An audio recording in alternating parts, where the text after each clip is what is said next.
were the youngest team in the league last season. They plan on continuing that trend heading into this season. Of course, they do that by building through the draft and developing talent that they drafted last season.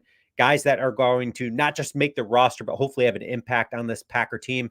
One of those guys that I forgot about, that a lot of people forgot about, he has been impressing everybody, and he did that yesterday at minicamp. Who is it? I'm going to break that down for you guys in this video. If you are new to the channel, talk everything Green Bay Packers. So if you like the content, please hit that subscribe button.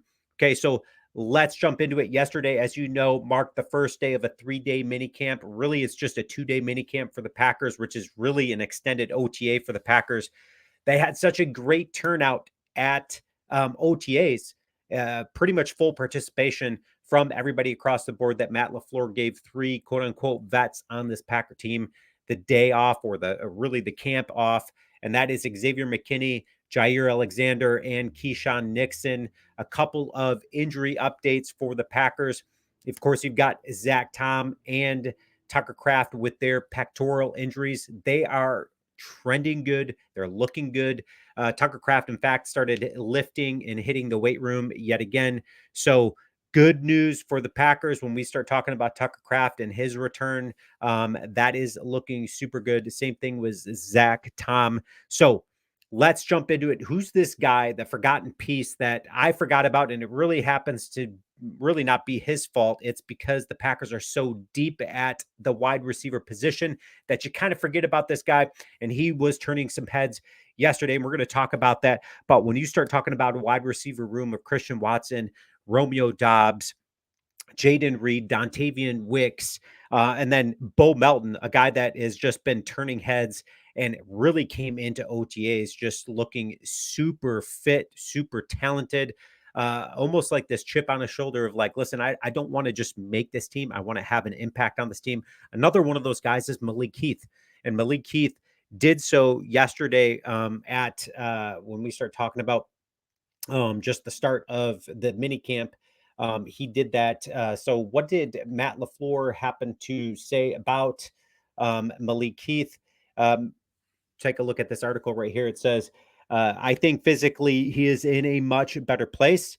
He's a little bit lighter. Matt LaFleur said, obviously, he knows the offense a heck of a lot better. So it allows him to play faster, and you can move him around a little bit more. So we're really excited to see him and what he can do once we get to the preseason and those game like situations. Of course, you know, Malik Heath, undrafted free agent last season out of Mississippi. Had a very impressive training camp and then preseason. Matt LaFleur anticipates him doing the same. But when you start talking about him having more confidence and feeling more confident out there, that is just super good news for Matt LaFleur and company, because they know that they can start moving this guy around a lot, which has, I'm sure, going to be super exciting for Matt LaFleur, a guy who's incredibly offensive minded.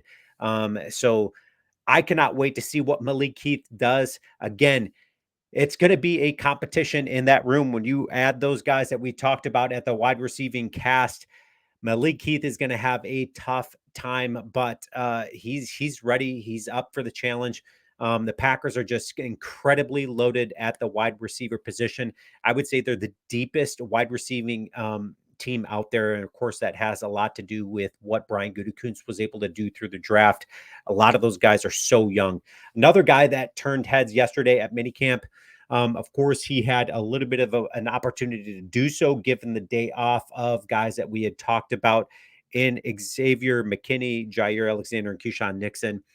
So safety Zane Anderson made the most of his day, snagging 3 interceptions. So that was really good. Matt LaFleur had this to say about him, and he said, I think Zane, he always approaches it the right way and gives great effort. LaFleur said he started to gain some confidence as a player last season, especially on special teams. And then we see him get more opportunities on defense and go out there and make some key plays. I think that's exciting. It's a heck of a competition just with the caliber of players that we have in that room. Again, when you start talking about the Packers being so deep, it is so exciting, especially when we start talking about our backfield. Maybe an area that, the Packers struggled in the past of keeping guys healthy. that is, if guys happen to fall down due to injury, you got guys like Zane Anderson who might be able to just step up in there and make an impact. Of course, this guy was undrafted out of BYU in 2021. He was drafted by the Kansas City Chiefs, and then he went to Buffalo and then joined the Packers.